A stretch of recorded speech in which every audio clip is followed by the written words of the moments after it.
Bonjour à tous et bienvenue sur DigiSchool. Je m'appelle Camille, je suis votre professeure de littérature et aujourd'hui c'est le troisième temps de notre biographie de Molière. Nous allons nous consacrer à la période allant de 1648 à 1665, alors que la troupe de l'Illustre Théâtre devient la troupe de Monsieur.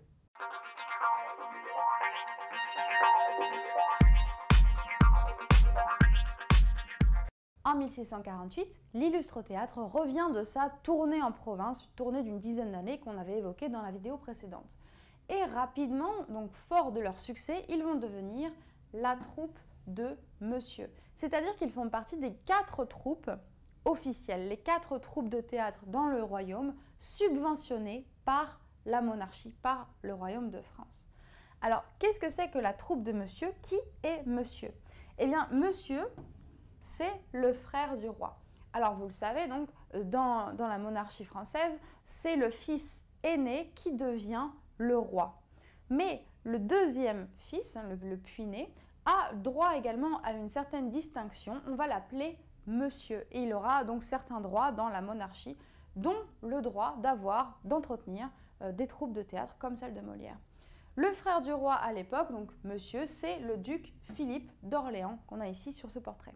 Qu'est-ce que la subvention royale? Alors je l'ai déjà dit, à l'époque il y a 4 troupes subventionnées par l'État, c'est-à-dire que l'État les paye, et puis il y a ensuite toutes ces troupes de théâtre ambulant, de théâtre populaire qui jouent dans les rues et dont faisait partie la troupe de Molière avant de devenir troupe de Monsieur. Alors ces 4 troupes, ce sont les suivantes. D'abord il y a la troupe royale, donc sous la protection du roi, et elle se produit à l'hôtel de Bourgogne. Ensuite, il y a la troupe du roi, c'est pas la même chose, elle se produit au théâtre du Marais.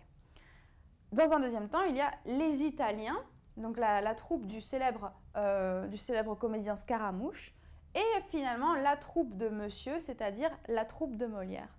Parmi ces 4 troupes subventionnées par l'État, 2 d'entre elles, les Italiens et la troupe de Monsieur, sont sous la protection de Philippe d'Orléans, alors que les 2 premières, la troupe royale et la troupe du roi, sont sous la protection du roi, c'est-à-dire bientôt, donc à partir de 1661, Louis XIV. Le statut des troupes pouvait changer et c'est bien pourquoi, en 1665, Louis XIV va demander à Molière de faire partie finalement de la troupe royale. Il va donc changer de troupe. Mais pour le moment, donc, à partir de 1648, il fait partie de la troupe de Monsieur. Où se produit Molière à l'époque? Eh bien, on l'a dit, dans son début de vie de comédien, de vie de dramaturge, il jouait dans les rues des villes, il jouait sur des tréteaux, sur des scènes qu'il préparait lui-même. Et là, eh bien soudain, alors qu'il fait partie du théâtre subventionné, du théâtre officiel, il va se produire dans des lieux vraiment prestigieux. Alors, au début de son retour à Paris, il se produit dans un théâtre qui s'appelle le Petit Bourbon. Le Petit Bourbon va rapidement être détruit et Louis XIV va donner l'autorisation de restaurer le théâtre du Palais Royal. Alors on a un plan ici du Palais Royal à l'époque à Paris. Le théâtre du Palais Royal se situait dans l'aile est du palais. Que joue la troupe de Molière à l'époque alors qu'elle devient la troupe de Monsieur? Eh bien, aussi étonnant que ça puisse paraître, il joue d'abord des tragédies. C'est-à-dire qu'il va jouer des tragédies écrites par d'autres auteurs, comme par exemple Racine. Comment ça se passe à l'époque? Eh bien, la troupe va tout simplement payer un droit d'auteur directement à l'auteur pour avoir le droit de jouer la pièce. Mais rapidement, Molière, qui avait déjà fait ses lettres de dramaturge en écrivant des farces pour l'Illustre Théâtre alors qu'il jouait dans la rue, eh bien, il va se mettre à rédiger également. Il va écrire L'étourdi et Le dépit amoureux. Et puisqu'il a déjà du succès en produisant ses propres œuvres, eh bien, il ne va pas s'arrêter, il va commencer à être vraiment très productif, à écrire beaucoup de pièces de théâtre. Il y a notamment Les Précieuses Ridicules en 1659. Et là, c'est une nouveauté, il publie Les Précieuses Ridicules. Qu'est-ce que ça change? Eh bien, c'est très important de se rendre compte qu'à l'époque, il n'y avait pas un marché du livre comme aujourd'hui. Donc les pièces de théâtre n'étaient pas forcément publiées. L'auteur écrivait et comme je le dis ensuite, certaines troupes de théâtre allaient payer directement à l'auteur pour avoir le droit de jouer la pièce. Mais ça pose des problèmes comme par exemple, vous en doutez, des problèmes de droit d'auteur. Certaines personnes pouvaient voler les pièces. Alors que si elle est publiée, eh bien voilà, maintenant on sait que ça, c'est Molière qui l'a écrit. Ça c'est aussi important pour nous aujourd'hui parce que comme ça on n'a pas de doute sur la paternité de la pièce. Donc 1659, Les Précieuses Ridicules.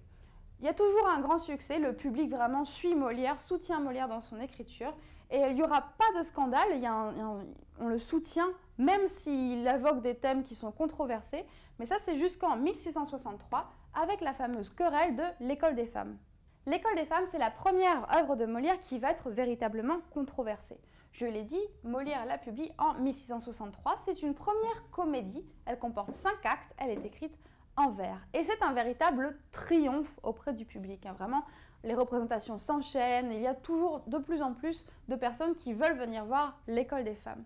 Quel est le problème alors? Eh bien le problème, c'est l'intrigue même. Alors vous vous rappelez, il y a ce personnage d'Arnolphe. Alors Arnolphe, c'est un vieux barbon, un vieux monsieur, qui décide de se marier. Mais comme il pense que les femmes sont toutes perverties, eh bien il décide de créer, de former son épouse.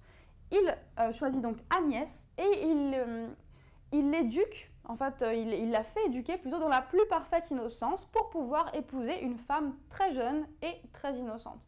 Seulement, Agnès, elle est tellement ignorante qu'elle va tromper Arnolphe sans même se rendre compte qu'elle est en train de le tromper. Donc c'est là que réside le succès de la pièce, ça fait rire les spectateurs. Mais bon, ça crée quand même un scandale religieux, parce qu'à cause du thème, le thème du cocuage, mais aussi à cause de la représentation d'Agnès. Alors ça, il faut bien se rendre compte, aujourd'hui, nous, si on lit l'École des femmes, on va trouver que l'École des femmes, c'est un peu une pièce sexiste, puisque la femme est considérée comme vraiment ignorante, vraiment naïve, il n'y a que les hommes qui savent, etc. Mais il faut voir qu'à l'époque, c'était très audacieux de représenter une femme dans ses désirs. Donc c'est ça qui choque. Alors les autorités religieuses, du coup, décrient l'École des femmes, ça crée une première controverse autour des pièces de Molière. Première querelle est suivie par une autre l'année suivante, en 1664. Molière crée et monte Tartuffe. Alors Tartuffe, c'est l'histoire de ce dévot qui vient s'inclure dans une famille pour la tromper. Il s'agit donc d'une personne qui, sous prétexte de religion, va arnaquer les autres. Donc vous vous en rendez compte, à l'époque, c'est un véritable scandale religieux. Le roi, donc Louis XIV, qui pourtant soutenait Molière, malgré les scandales, malgré les thèmes controversés, eh bien il est contraint d'interdire la pièce. Il va demander à Molière d'arrêter de jouer Tartuffe. Donc l'une des pièces les plus classiques de Molière a été à l'époque censurée, on peut le dire. Vient ensuite un autre scandale, un autre moment controversé. Molière va écrire Don Juan ou Le Festin de Pierre. Et là, on ne sait pas exactement pourquoi, mais c'est un peu pareil, il doit interrompre les représentations. On pense que c'est parce que Don Juan choquait trop les esprits de l'époque. Alors ça, c'était pour la vie professionnelle, pour l'aspect théâtral de la vie de Molière. Maintenant, que se passe-t-il dans sa vie personnelle? Encore une fois, on a assez peu d'informations, il y a un petit flou biographique autour de cela, mais on sait que durant ces années, il va épouser Armande Béjart, et c'est une union très controversée. Pourquoi? Eh bien, premièrement, le nom doit vous rappeler quelque chose. Armande Béjart, ce n'est pas moins que la fille de Madeleine Béjart, qui était comédienne dans l'illustre théâtre depuis les débuts de Molière en tant que comédien, et qui n'est pas moins que l'ancienne amante de Molière. Donc Molière épouse la fille de son ancienne amante. Ça crée un scandale, évidemment. Une des autres raisons du scandale, c'est la grande différence d'âge, une vingtaine d'années de différence d'âge entre les deux époux. Les spectateurs n'hésitent d'ailleurs pas à comparer le couple de Molière et d'Armande avec le couple Arnolphe et Agnès, les personnages de l'École des femmes. De cette union, un seul enfant a survécu, c'est une fille, elle s'appelle Esprit Angélique. Voilà, c'est tout pour aujourd'hui, merci d'avoir suivi cette vidéo. N'hésitez pas à consulter la vidéo suivante dans laquelle nous évoquerons la vie de Molière alors qu'il fait partie de la troupe royale.